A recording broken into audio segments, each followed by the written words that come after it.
Infotech News.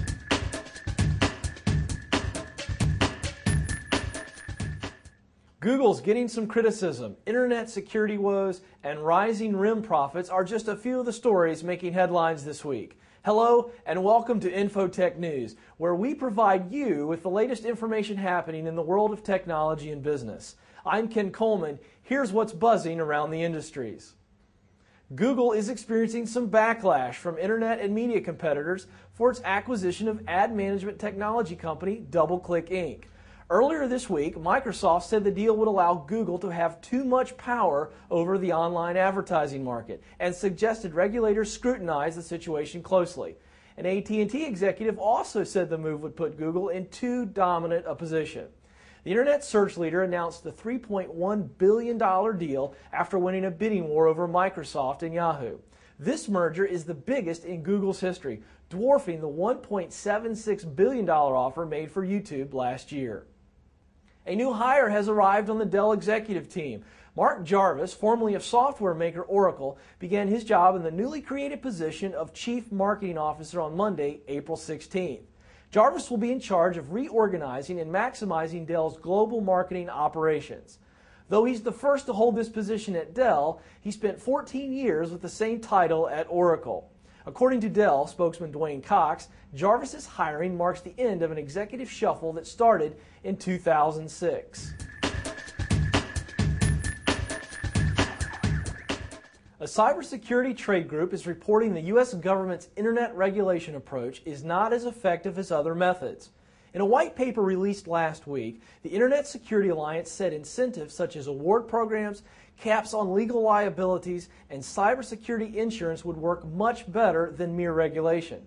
This stance is in direct contrast to the Improving America's Security Act passed by the Senate last month. This would allow the U.S. Department of Homeland Security to create certification and standardization programs for the Internet and other critical national infrastructure.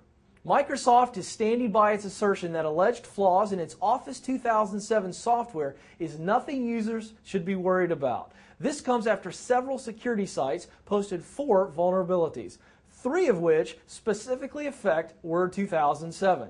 According to the Security Vulnerabilities website, the main 3 unconfirmed flaws can cause a CPU surge of 100% and allow remote code execution. A separate problem, which Microsoft has acknowledged, involves the HLP Windows extension, which could lead to a heap overflow condition. The allegations drew criticism from the software giant for being disclosed publicly before they were notified about the issues. Real-time customer solutions company Webside Story is looking for a new department head after the resignation of one of its executives. Pellen Wood, the Senior Vice President of Marketing, resigned to go after other opportunities April 11th, although she will continue to act as an advisor during the transition period of finding a replacement. In response, CEO Jim McIntyre has said the company will continue to move forward with marketing strategies already in place for the year. BlackBerry technology company Research in Motion has reported a sharp fourth-quarter profit increase, with more growth expected to come. However, the 66% sales jump comes in the midst of a U.S. Securities and Exchange Commission investigation into RIM's stock option granting practices.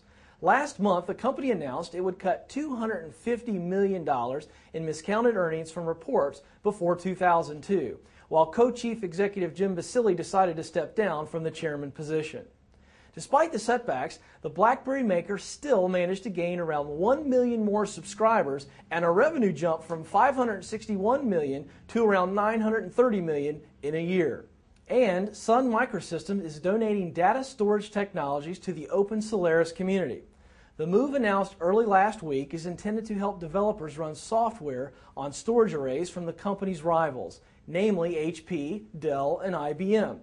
Previously only open to Sun users, the donated Solaris ZFS file system makes it easier to manage corporate spreadsheets, emails, images, and PDFs. The company and other partners are also introducing additional storage technologies to Open Solaris, including point-in-time and remote mirror data services that will allow volumes and snapshots to be replicated between different servers. The donation is keeping with Sun's plan to open source its software portfolio.